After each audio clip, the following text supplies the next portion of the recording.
नमस्कार, मैं दिव्यज बहुगुणा। सोमवार 1 जुलाई यानी कि आज का दिन बेहद ही महत्वपूर्ण है क्योंकि आज हमारे देश की न्याय प्रणाली में नए बदलाव देखने को मिले हैं।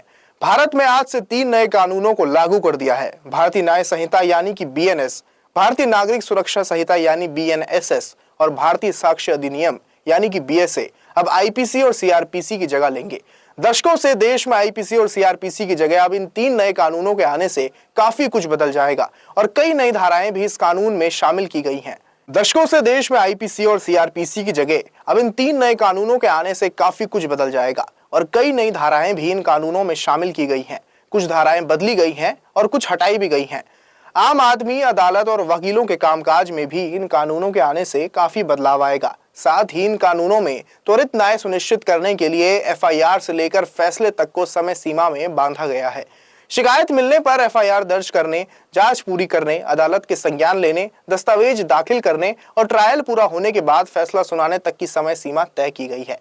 12 दिसंबर 2023 को इन 3 कानूनों को लोकसभा में प्रस्तावित किया गया था और 20 दिसंबर 2023 को लोकसभा और 21 दिसंबर 2023 को राज्यसभा से ये पारित हुए। 25 दिसंबर 2023 को राष्ट्रपति ने 3 विधेयकों को अपनी मंजूरी दी। वहीं 24 फरवरी 2024 को केंद्र सरकार ने घोषणा की थी कि 3 नए आपराधिक कानून इस साल 1 जुलाई से लागू किए जाएंगे। इन कानूनों में अत्याधुनिक तकनीकों को शामिल किया गया है। दस्तावेजों की परिभाषा का विस्तार कर इलेक्ट्रॉनिक या digital records, email, server logs, computer, smartphone, laptops, SMS, website, locational साक्ष्य डिवाइस पर उपलब्ध मेल और मैसेजेस को कानूनी वैधता दी गई है।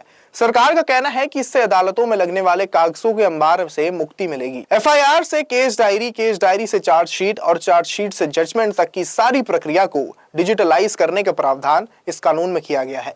अभी सिर्फ आरोपी की पेशी वीडियो कॉन्फ्रेंसिंग से हो सकती है, लेकिन अब पूरा ट्रायल क्रॉस क्वेश्चनिंग सहित वीडियो कॉन्फ्रेंसिंग से होगा। शिकायतकर्ता और गवाहों का परीक्षण, जांच पड़ताल और मुकदमों में साक्ष्यों की रिकॉर्डिंग और उच्च न्यायालय के मुकदमे और पूरी अपीलीय कार्रवाई भी अब डिजिटली संभव हो गई। केंद्र सरकार के अनुसार नेशनल फॉरेंसिक साइंस यूनिवर्सिटी और इस विषय के देश भर के विद्वानों और तकनीकी एक्सपर्ट्स के साथ चर्चा कर इसे बनाया गया है। सर्च और जब्ती के वक्त वीडियोग्राफी को आवश्यक कर दिया गया है, जो केस का हिस्सा होगी और इससे निर्दोष नागरिकों को फंसाया नहीं जा सकेगा।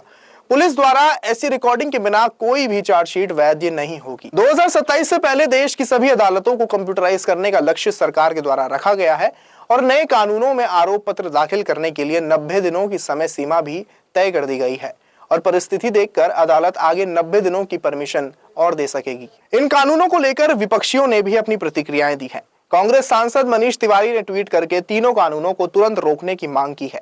उन्होंने लोकसभा में स्थगन प्रस्ताव नोटिस दिया। उन्होंने कहा कि इन कानूनों के जरिए पुलिस या स्टेट की नींव डाली जा रही है। नए क्रिमिनल कानून भारत को वेलफेयर स्टेट से पुलिस स्टेट बनाने की नींव रखेंगे। साथ ही उन्होंने कहा कि संसद में इन कानूनों पर फिर से चर्चा हो और उसके बाद ही कोई फैसला लिया जाएगा। आपका इन नए कानूनों को लेकर क्या कहना है, कमेंट बॉक्स में हमें बताएं और हमारे चैनल को सब्सक्राइब कर दें। नमस्कार।